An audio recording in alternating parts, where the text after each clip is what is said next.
This video is part 3 of Buddha-Elon Paradox. If you haven't watched my previous video part 1 or part 2, click on the I button to watch the complete playlist. So let's begin.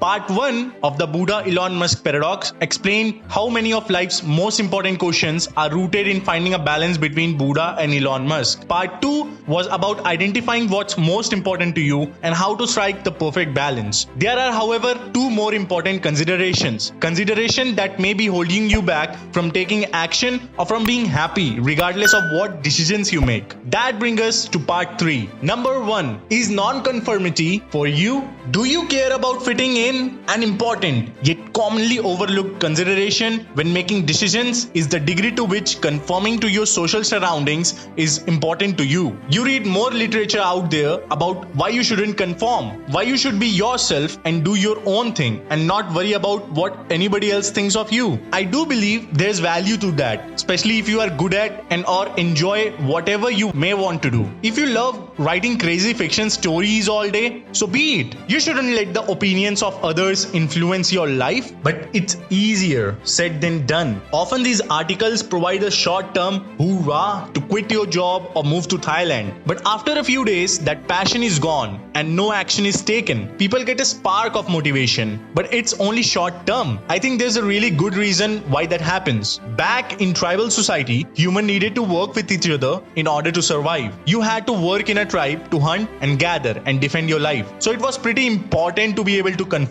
And if you don't conform, you were at great risk of dying. We all have genes that tell us to do the same as everyone else, because the people who complied were much more likely to reproduce. Those who didn't conform often lacked security and safety. Can you imagine leaving your tribe at 18 and taking a gap year to see the world and find yourself? You'd never come back. You wouldn't survive on your own. And even today, conforming has its benefit: social status, office Christmas parties, a larger pool of potential boyfriends and girlfriends. However, times are a little bit different now. Technology and medical care have advanced significantly. You can survive pretty well without conforming to the tribe. You can go out on your own and still be safe. In fact, it's easier than ever to find a new tribe. But still, I see myself and others being held back from accomplishing our goals and pursuing our purpose. We are being held back not by our skill or our resources, but by conformity. We want to be different, but we don't want to stand out. So we suppress the urge to do something different. So we blend in. Contrary to what I thought when I started, the most stressful thing about my business have not been learning new skills or working long hours or anything like that. One of the hardest things have been not conforming. So if you grew up in a city surrounded by Elon Musk, it would feel much harder for you to move to Thailand and freelance remotely. Conversely, if you grew up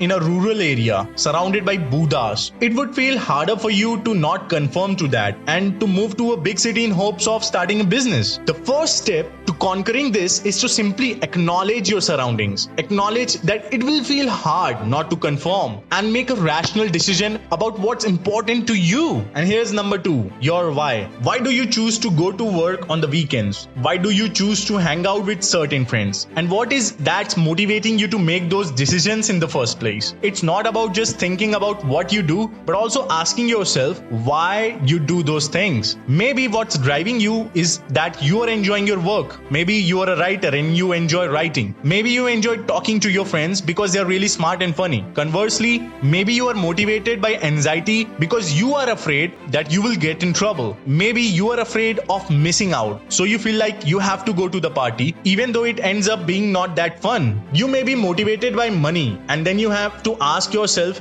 why do I want money? What's the underlying reason for that? Do you want money because you are afraid of going broke, or because you are in love with traveling? Or is it because money is your only measure of self-respect? Maybe you want it so that you can be more like Buddha. So you can just relax and sit on a beach and work from there or freelance from there. But maybe it turns out there are ways to do that pretty easily. You don't actually need that much money to be like Buddha. So if that's the case, is money really the motivation? What makes you happy? So who are you? Elon Musk or Buddha? You may be neither of them, or maybe you are some combination. Maybe this year you are Buddha and next year you are Elon Musk. Maybe you have no idea what makes you happy, and that's okay. It's completely normal. But I challenge you to do your best to find out. Most people are on a spectrum of Buddha versus Elon Musk. Some people can achieve alpha by succeeding while still maintaining sanity, or by achieving happiness from within rather than from external source or accomplishments. What's helped me battle some of these decisions has been gaining self-knowledge to understand what's important to me and what I'm good at. Acknowledging the challenges of non-conformity, talking to others who have already gone down paths that I'm considering, and simply experimenting. I do that through journaling, taking time to listen to myself, think, and traveling alone. Along the way, I always remind myself to enjoy all that life has to offer me in the present moment. And that happiness is an action, not a reaction. Congratulations, you have watched the complete video. Believe me, you are different from others. And you have taken this initiative to learn something rather than binge watch drama. You have taken first step to know about yourself. And that's very appreciative from my side. See, there are lots of distractions in today's generation, and life is a choice. And you have shown that you have made yourself fanatically focused through this act, and you have choose to become the best version of yourself. So you can pat yourself on your back right now for being this bold. And if you have watched my complete series of Buddha-Elon